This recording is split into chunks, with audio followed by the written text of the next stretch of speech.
Bienvenue derrière la porte de l'armoire, le podcast où on vous emmène à la recherche des sens cachés dans les histoires de mondes imaginaires créées par C.S. Lewis, l'auteur des célèbres chroniques de Narnia.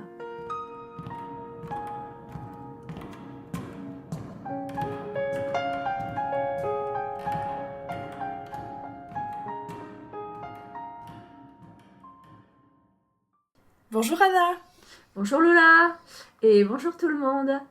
Donc aujourd'hui c'est un épisode spécial parce qu'aujourd'hui est un jour spécial.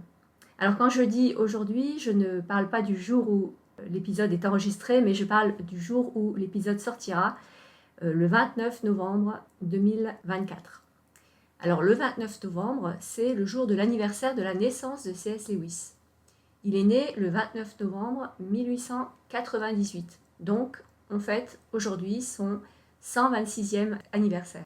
C'est fou quand on y pense, puisqu'il est né à la fin du 19e siècle. Et c'est d'autant plus impressionnant de se rendre compte qu'il a encore plein de choses à nous dire aujourd'hui. Alors bien sûr, il y a certaines choses qui ont vieilli dans ce qu'il a écrit, mais il y a beaucoup plus de choses qui sont encore tout à fait d'actualité, voire même dans certains cas encore plus d'actualité que quand il les a écrites. Je pense par exemple à la société dystopique qu'il a décrite dans le 3e volume de la trilogie cosmique, cette hideuse puissance, qui a été publiée en 1945. Je ne sais pas si on aura un jour l'occasion de lire ce livre ensemble, mais ce qu'il écrit est d'une effrayante actualité. Alors pour revenir au 29 novembre, il existe un podcast américain consacré à C.S. Lewis qui s'appelle Pines with Jack, et l'an dernier, ils ont décidé de créer une journée mondiale de lecture de C.S. Lewis le 29 novembre. Et ils ont invité toutes les personnes qui ont un podcast, une chaîne YouTube, un blog consacré à C.S. Lewis à organiser un événement spécial ce jour-là. Et ils ont appelé ça le C.S. Lewis Reading Day, qui peut se traduire par jour de lecture de C.S. Lewis. Ça fait des années qu'il existe l'équivalent pour Tolkien, le jour de lecture de Tolkien. Je ne sais pas si tu sais quand c'est, Lula. Ah non, je vais perdre mon pins de fan de Tolkien, mais je crois que c'est l'anniversaire de Bilbo et Frodo. Alors, peut-être qu'il y a quelque chose à ce moment-là, mais le jour de lecture de Tolkien, c'est le 23 mars, et ça correspond au jour où Sauron, le méchant, donc dans Le Seigneur des Anneaux, a été détruit. Ah. Mais en fait, il existe plusieurs journées Tolkien. Mais ça, c'est le jour de lecture de Tolkien qu'on imite. Oui, les fans de Tolkien ont toujours trouvé une manière de fêter le Seigneur des Anneaux d'une manière ou d'une autre. C'est ça. Et donc, le but de cette journée qui a été organisée donc, par la société Tolkien, et ça a commencé en 2003, c'était d'encourager les fans à célébrer et à promouvoir la vie et l'œuvre de Tolkien en lisant leurs passages préférés. Et donc, depuis l'année dernière, il existe la même chose pour C.S. Lewis. Le 29 novembre l'année dernière, notre podcast n'existait pas encore, sauf dans mes rêves. Mais pour marquer le coup, j'ai commencé modestement en créant un groupe Facebook ce jour-là, que j'ai appelé C.S. Lewis en francophonie. Et puis un peu plus tard, on a créé un groupe de lecture sur Zoom. Et puis donc on a lu ensemble Le Lion, La Sorcière Blanche et l'Armoire Magique. Et puis on en a discuté en se réunissant tous les 15 jours. Au printemps, je t'ai rencontré, Lula, et je t'ai parlé de mon projet de podcast, et vous connaissez la suite de l'histoire. Une jolie manière de fêter ça. Ouais, tout à fait. Et donc cette année, on a décidé de célébrer le 29 novembre en même temps que tous les autres podcasts consacrés à C.S. Lewis dans le monde. Et pour ça, on va vous lire quelques-unes de nos citations préférées de Lewis. Et on va vous donner donc le contexte et on va brièvement les commenter. On a fait exprès de ne pas choisir de citations venant des chroniques de Narnia, parce qu'on espère en parler dans les années à venir, quand on couvrira chacun des 7 livres dans cette saison. Mais comme on l'a vu dans le tout premier épisode, C.S. Lewis a écrit beaucoup d'autres choses. Il a écrit des romans pour adultes, de l'apologétique, de la poésie, etc., etc. Et donc cet épisode va être l'occasion de vous faire découvrir d'autres choses qu'il a écrites. Alors est-ce que tu veux commencer, Lula ? Avec plaisir. Moi, j'ai choisi 2 citations dans 2 livres qui m'ont particulièrement touchée de C.S. Lewis. C'est comme ça que je l'ai connu personnellement. Et ces 2 livres, c'est Tactique du diable et Le grand divorce entre le ciel et la terre. Le grand divorce entre le ciel et la terre, c'est un roman un peu unique en son genre, qui se lit très facilement et qui est une réponse de C.S. Lewis au grand mariage entre le ciel et l'enfer de William Blake. Et qu'on soit confessant ou pas, c'est un livre passionnant qui nous parle du bien, du mal, et de comment est-ce qu'on peut réagir face à cela en tant qu'humain. C'est très poétique, il y a des choses totalement surréalistes, mais personnellement, il m'a porté et il m'a aidé à mieux comprendre ce monde dans lequel on vit et cet espoir qu'on a toutes et tous dans un plus grand bien qui pourrait combattre les parts obscures de ce monde. La première citation qui me parle, elle est dans l'introduction, dans la préface plus exactement, écrite par C.S. Lewis lui-même, dans cette citation qui dit « Le bien mûrit comme un fruit, et se différencie toujours plus, non seulement du mal, mais de tout autre bien. » Et ce que j'aime beaucoup dans cette citation, c'est que le bien peut avoir plusieurs formes, et que le bien que l'on peut créer, nous, engendrer, nous, ne va pas ressembler au bien de notre voisin, et c'est tant mieux, qu'on peut être une corbeille de fruits de belles choses. Et j'aime cette idée que le fruit du bien est différent que le fruit du mal, mais qu'il existe une multitude de fruits de bien, et que c'est à chacun et chacune de trouver son arbre fruitier, et de pouvoir construire le monde de la meilleure manière possible, et du mieux que l'on peut, chacun et chacune. La deuxième citation que j'apprécie particulièrement dans ce livre, elle se trouve à la toute fin du livre, dans les dernières pages, et qui dit « Et cependant, si toute la solitude, les colères, les haines, les envies et les irritations qu'ils contiennent étaient regroupées en une seule expérience et mis en balance avec le plus petit moment de joie ressenti par le plus petit habitant du ciel, le poids ne serait pas suffisant pour être enregistré. Le mal ne réussit même pas à être aussi foncièrement mauvais que le bien est foncièrement bon. » Et pour moi, c'est une citation pleine d'espérance, qui nous rappelle que peu importe tout le mal qu'on voit, on peut avoir espoir dans un bien suffisamment lourd pour contrecarrer facilement tout le mal qui nous entoure. C'est peut-être naïf, mais je pense que c'est là la clé à l'espoir dans notre humanité, dans ce qu'on peut construire ensemble, que le bien sera toujours infiniment plus précieux que tout le mal qui entoure le dit bien. Et ça me réconforte, et je trouve que c'est tellement bien dit, et ça apporte un peu de vigueur à mon cœur et d'espoir dans notre monde et dans tout le bien qu'il peut porter.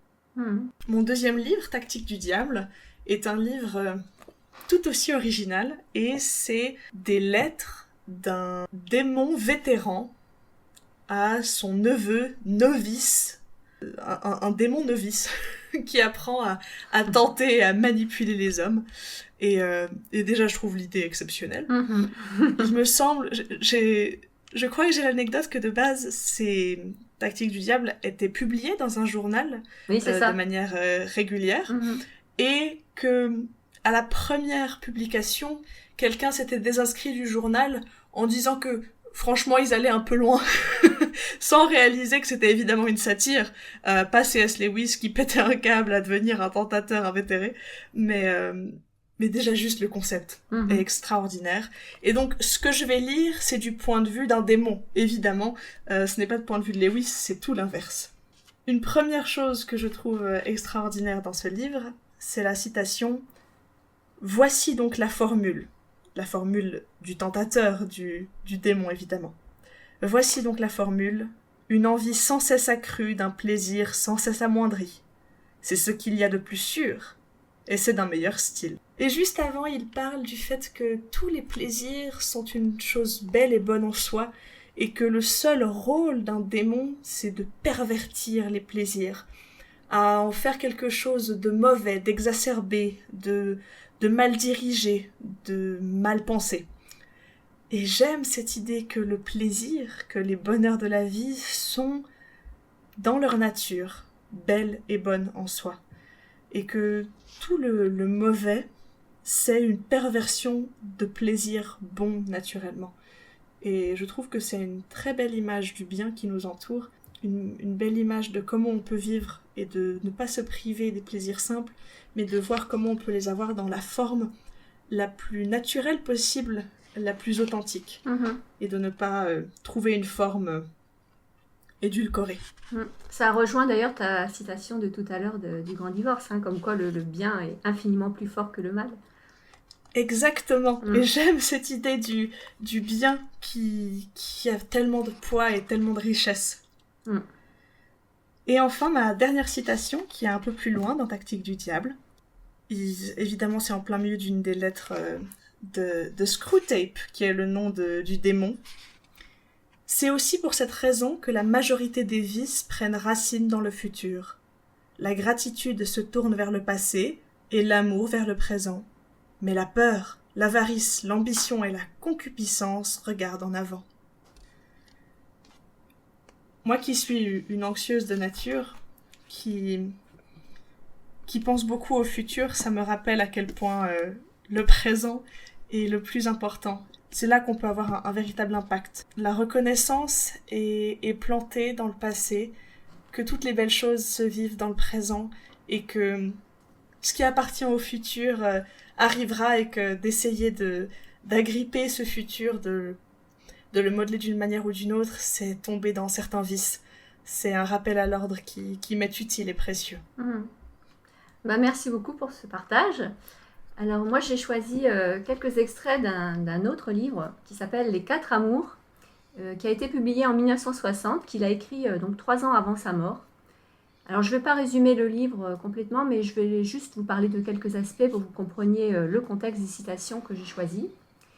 En fait, les 4 amours, c'est une réflexion théorique sur les différentes formes d'amour qui existent. Et pour en parler, Lewis emploie les mots grecs, puisqu'en grec, il existe des mots spécifiques pour les différentes formes d'amour qui n'existent pas forcément en français et en anglais. Alors, il commence par storge, qu'il traduit par affection. Donc ça, c'est l'amour qu'on éprouve entre les membres d'une même famille. Et c'est un amour qui s'attache à un être dans son environnement familier. Alors, je n'ai pas choisi de citation dans cette partie-là, mais j'en ai choisi plusieurs dans la deuxième partie dont il parle lorsqu'il mentionne donc l'amitié, donc philia en grec. D'ailleurs, je ne savais pas, quand j'ai choisi de parler des 4 amours, que le thème de la journée mondiale de lecture de C.S. Lewis en 2024, c'est justement l'amitié. Donc ça tombe bien. Alors, donc d'après Lewis, l'amitié, c'est la forme d'amour la plus rare et la moins naturelle. Parce qu'il dit que sans Eros, qui sera la 3e forme mentionnée, sans Eros, on ne serait pas né. Sans affection, on n'aurait pas été élevé dans une famille. Mais on peut tout à fait vivre sans amitié. Et donc, voilà ma première citation où il compare philia et Eros. Rien n'est plus différent que Eros et l'amitié. Les amoureux ne cessent de parler de leur amour. Les amis ne parlent pratiquement jamais de leur amitié. Les amoureux sont normalement face à face, absorbés l'un par l'autre. Les amis sont côte à côte, absorbés par un intérêt commun. Les amoureux sont à 2, les amis sont souvent plus. Plus le cercle d'amis est grand, plus on est enrichi, car chaque ami fait ressortir une facette différente des autres. Et on peut penser ici au cercle d'amis qu'il avait créé et dont Tolkien faisait partie, ce cercle qui s'appelle les Inklings, qui se réunissaient 1 ou 2 fois par semaine, au pub ou à l'université, et ils se lisaient les livres qu'ils étaient en train d'écrire et se critiquaient et s'encourageaient mutuellement. Et d'ailleurs, on peut dire, sans risque de se tromper, que Le Seigneur des Anneaux n'aurait jamais vu le jour si Lewis n'avait pas été là pour encourager Tolkien régulièrement dans son écriture. Et Le Seigneur des Anneaux n'existerait pas sans cette notion primordiale d'amitié, qui est un des thèmes absolument centraux de cette œuvre. Tout à fait. C'est touchant de voir cet amour pur, j'ai envie de dire pur, entre les personnages du Seigneur des Anneaux, mais on sait pertinemment que c'est inspiré d'amitié réelle, notamment entre Lewis et Tolkien, donc on peut... Tout à fait. J'aime les imaginer amis, je sais qu'ils l'étaient et je trouve que c'est Ouais, c'est un bel exemple de cet amour d'amitié. Mhm. Alors la deuxième citation que j'ai choisie, elle vient aussi de cette partie sur l'amitié. L'amitié est superflue, comme la philosophie, comme l'art, comme l'univers lui-même, car Dieu n'avait pas besoin de le créer. Elle n'a pas de valeur de survie, mais fait partie des choses qui donnent de la valeur à la survie. Je relis cette partie. Elle n'a pas de valeur de survie, mais fait partie des choses qui donnent de la valeur à la survie. Autrement dit, on n'a pas besoin d'amitié pour vivre, mais ça rend la vie plus belle. Et j'ai une troisième citation qui vient encore de cette partie sur l'amitié. L'amitié naît au moment où on s'exclame « Comment? Toi aussi? Je pensais que j'étais le seul !» Et pour Lewis, c'est comme ça que commence une amitié. On se rend compte en fait qu'on a un intérêt commun. Et c'est quelque chose qu'il a vécu aussi avec Arthur Greaves, qui était quelqu'un qu'il a rencontré dans son enfance, adolescence, et qui a été son ami toute sa vie. Et ce qui est drôle, c'est que c'est aussi comme ça que notre amitié a commencé. Tout à fait, tout à fait. C'est vrai. On était à un repas et tu parlais de Lewis et je là, toi aussi. Tout à fait, c'est vrai. Donc on l'a vécu, on testait et approuvé cette citation. Tout à fait. Alors dans la troisième partie, Lewis parle de Eros, donc, et il distingue Eros de Vénus. Hein. Donc en fait, Eros, c'est l'état dans lequel se trouvent les amoureux. C'est la pensée, en fait, c'est ce qui se passe dans la tête, alors que Vénus, c'est l'acte sexuel lui-même. Et donc là, il s'inspire bien sûr de la mythologie grecque où Vénus était un symbole de fertilité, alors qu'Eros était celui qui décochait ses flèches pour provoquer les sentiments amoureux. Et il parle du danger de diviniser Eros dans cette partie. Il dit que quand Eros devient une religion, il a ses propres lois qui surpassent toutes les autres, et pourtant son règne est de courte durée. Eros est souvent infidèle et il promet pourtant toujours la fidélité, avec sincérité. Et Eros nous permet, pendant qu'il règne, d'obéir sans effort au commandement d'aimer son prochain comme soi-même. Parce que quand on est amoureux, c'est facile d'aimer et de faire passer l'autre à la première place. Mais quand Eros n'est plus présent, on doit continuer à obéir à ses ordres et cette fois, on aura besoin de la quatrième forme d'amour qui est l'amour agapé. Et c'est la quatrième partie. Donc ce mot agapé n'a pas d'équivalent ni en français ni en anglais. Donc dans la version anglaise, Lewis appelle cette quatrième forme charity, donc la charité en français. Et la raison pour laquelle il fait ça, c'est que dans les vieilles Bibles anglaises, c'est comme ça qu'était traduit le mot grec agapé. Et d'ailleurs, dans les vieilles Bibles françaises, vous trouverez également ce terme charité. Mais aujourd'hui, c'est un terme qui a totalement changé de sens. Et donc, aussi bien en français qu'en anglais, on ne comprend plus ce que ça veut dire. Et donc, du coup, la traduction française du livre Les Quatre Amours a traduit le mot par agapé, hein, ce qui est une très bonne idée à mon avis. Et donc, cette forme d'amour, agapé, c'est l'amour spirituel. C'est l'amour que Dieu nous porte et que nous portons à Dieu. Et puis, c'est aussi l'amour qu'on est censé avoir pour les autres. Un amour qui se donne sans rien attendre en retour. C'est l'amour que Jésus nous demande d'avoir, même pour nos ennemis. Et c'est un amour qui fait peur parce que c'est un amour qui prend un risque, le risque d'être rejeté. Et donc c'est ma quatrième et dernière citation qui parle de l'amour agapé. Aimer, dans l'absolu, c'est être vulnérable. Aimer quelque chose et votre cœur sera certainement déchiré et probablement brisé. Si vous voulez être sûr de le garder intact, abstenez-vous de donner votre cœur à qui que ce soit, même à un animal. Enveloppez-le soigneusement dans le linceul de vos hobbies et de vos petits luxes. Évitez toute forme de relation. Enfermez votre cœur à clé dans le cercueil de votre égoïsme.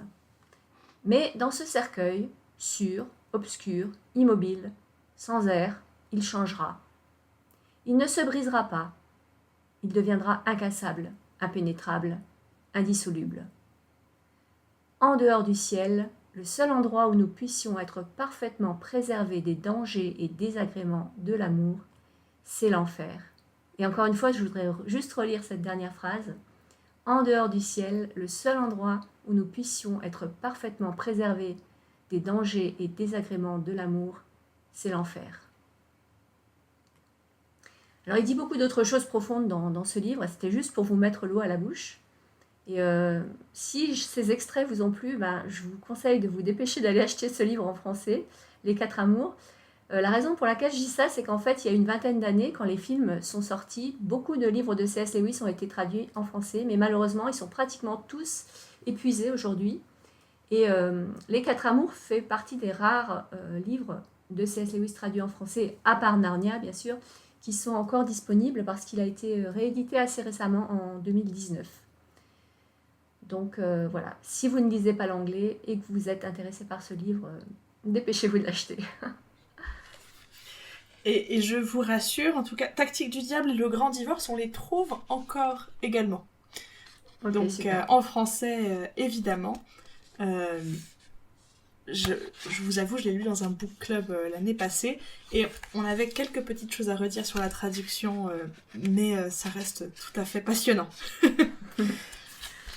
Donc voilà, c'est la fin de cet épisode spécial anniversaire, et on se retrouve donc au prochain épisode pour la suite du Lion, la sorcière blanche et l'armoire magique. À bientôt Anna. À bientôt Lola. Merci de nous avoir accompagnés pour cette nouvelle aventure derrière la porte de l'armoire. Vous pouvez nous retrouver sur Spotify, Audible, YouTube et Amazon Music, ainsi que sur Instagram, derrière la porte de l'armoire tout attaché sans accent, et Facebook. Si vous avez aimé cet épisode, n'hésitez pas à vous abonner à la chaîne, à nous mettre un pouce bleu ou quelques étoiles ou encore un commentaire. Ça nous permettra de mieux nous faire connaître. Vous pouvez aussi nous envoyer vos suggestions, remarques, questions sur nos réseaux sociaux ou par mail sur derrière-la-porte-de-l'armoire@gmail.com, tout attaché sans accent et sans majuscule. À très bientôt pour un nouvel épisode.